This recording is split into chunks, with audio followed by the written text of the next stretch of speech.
Welcome back to another episode of Dusty Spot. I am Emmanuel Reyes Corona. And I'm Rosalinda Puentes. And for this week, we have recently elected TAMU Royals, Mayela and Elena. Can we please have like a round of applause? Of course. Congratulations.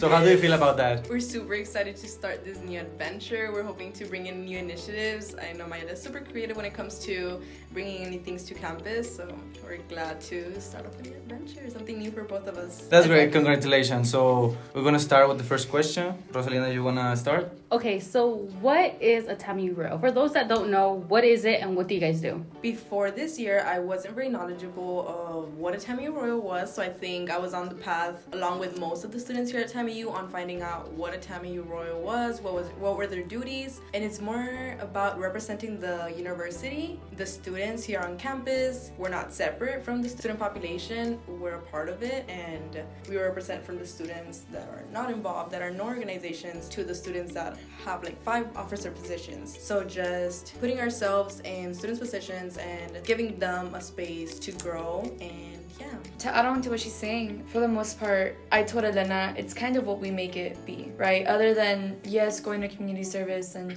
going to ceremonies that they tell us to go to, it's more a TAMU Royal is what we set it up to be, right? So not only do we represent, the aspect of the university and the students, one thing that we said was, when you vote for Mayela and Elena, which the initials are ME, you vote for me, which is you're nice. voting for the students, right? Because we are students. Like, there's nothing that sets us apart from those students. We're like everybody else. Yeah, I didn't know about like the little acronym of Mayela and Elena. That's a nice match. Like I saw it on Instagram and I was like, that's so creative. I would have never thought of that. I totally missed it, so that's a cool one. Fun fact, Mayela even created a little like song for us. Oh my god. She did. It was like a little 10-second song, but it was super nice. Do you want to hear it? Yes, Yeah. we'll hear it, So definitely. it's because the theme of Spirit Week was Renaissance, right? Yeah. And I was Okay. thinking about Tangled, right? And we read an athletics meeting, and I was like, I have a dream. And I was like going on my way to Seoul, and I was telling my advisor, I was like, oh my god, I have an idea. And she's like, what? And I started singing, and it was the I have a dream part of Tangled. It's like, I have a dream that you choose Mayela Lena for your team. And with every passing hour, we're so glad you left your tower. Because just like other students, we have dreams. Literal bars.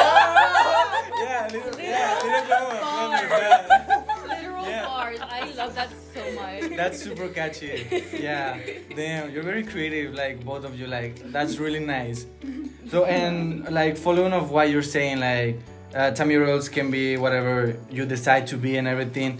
That may be like one main part of why you decide to participate on TAMU Royals, or what was your decisive moment? I guess I'll go first. I wanted to go for TAMU Royal because I'm very involved. I know what it's like to come into the university by yourself. I know what it's like to let go of a huge portion of your life, which happened to me. I came into the university with a group of people and I said, you know what, I have to find my own self. I had to let them go. And it was hard. So little by little, my freshman year, I was trying to make new friends. My sophomore year, I was still not involved. It wasn't until like the beginning of my junior year, which was last year, I started to get a lot more involved with everything. So for me, I was like, you know what? I don't want people to start as late as I did. I want them to start as early as they can, right? So that's just part of my thing, just to show students like it's never too late, it's never too early. You can do whatever you want as long as you put yourself out there. Yeah, I think for me, the decisive moment was knowing that I was once in the position of not being involved, which was my freshman year, and now my sophomore year I become like a lot more involved, right? So I think it's like, oh, I'm able to represent the students that weren't involved or like haven't been I guess motivated or encouraged or able to be involved, like knowing that I could represent that population along with the population that, hey, you are involved. Or if you were never involved and you suddenly want to take an officer position, like you can, because like you have that power too. You have the knowledge to do so. And even if you know nothing about organizations here on campus, maybe you don't even have a Trailblazers account, right? You can learn, you can eventually learn, and being in organizations can help you do that. And being in TAMU Royals, I think, allows me to grow in what I learn, like in the whether the events that we host or in the people that I know, that I get to know as we go along through this year. I think that that's one of the motivations that helped me run for Tammy Royals. That's actually really great because just like you mentioned, I can relate to that, like not be that involved. Like I'm just starting my senior year and I'm just started to get involved in things like Rosalinda and I start creating this podcast and everything. And I'm glad that you take that leap of faith of, okay, let's go, let's do Tammy Royals, let's help students. Like I know Mayela a little bit more than Elena, of course. And yeah, you're like very involved. You're in CAP, you are in Tammy Royals now. I think you also are You a work part. in the SO office as well, Yes. correct? You were an orientation leader, so like doing all this stuff, I think you can to the both of you, like knowing this little or much part that you have participated, have a better input into Tammy Royals, right? I mean, I don't know if you've ever heard this quote, but this is something that I hold accountable to myself. And I told this to Elena, like we went to a restaurant and I basically like proposed to her or whatever, like telling her like, hey, why don't you want to run with me? And she was like, oh my God.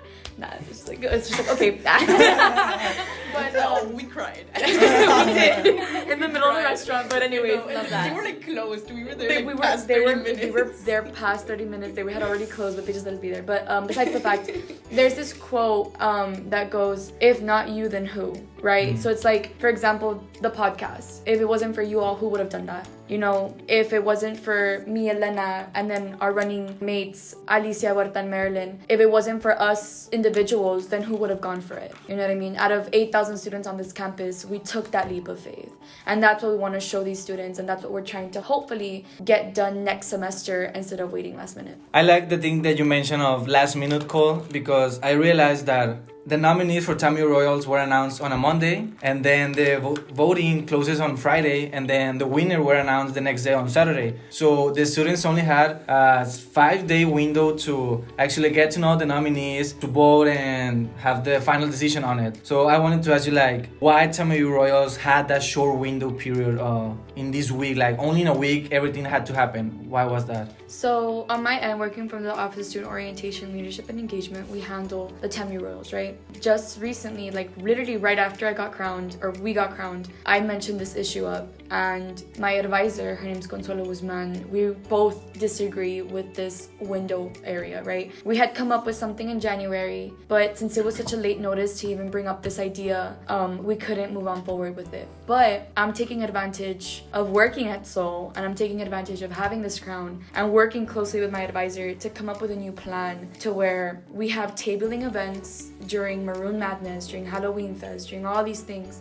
representing the Tammy Royals, and already trying to get students and recruiting, and maybe even having info workshops as to what's it like to be Tammy Royal, how do you campaign, you know, what's the business and what's the funny, you know, like different types of things like that. And we want to start fixing this whole window thing. My advisor and I, we didn't like that. I mean, thankfully, I'm very involved and I have a lot of members and I know a lot of people, but at that same token, you know, it doesn't give a fair chance to any other party, you know, and we also see it from the candidate side that it's very stressful having to do all of these events and having to spend all this money, and like, you know, are these events even gonna get approved, you know? So like other offices are also involved in this because they do events, so it's like it's not fair to a lot of parties, right? So in regards to your question as to why, I'm not sure, but I can tell you that it's definitely gonna change by the time it's next Spirit Week. We're gonna try our best to, you know, have people sign up in December, have everything done by January, have people doing events 2 weeks before Spirit Week to get to know more of your candidates. Will it happen? I'm not sure, but I'm definitely gonna fight for it, and having Elena with me, it's probably gonna happen. Going back to what Mayela said, on the candidate side, where it can be a little bit stressful,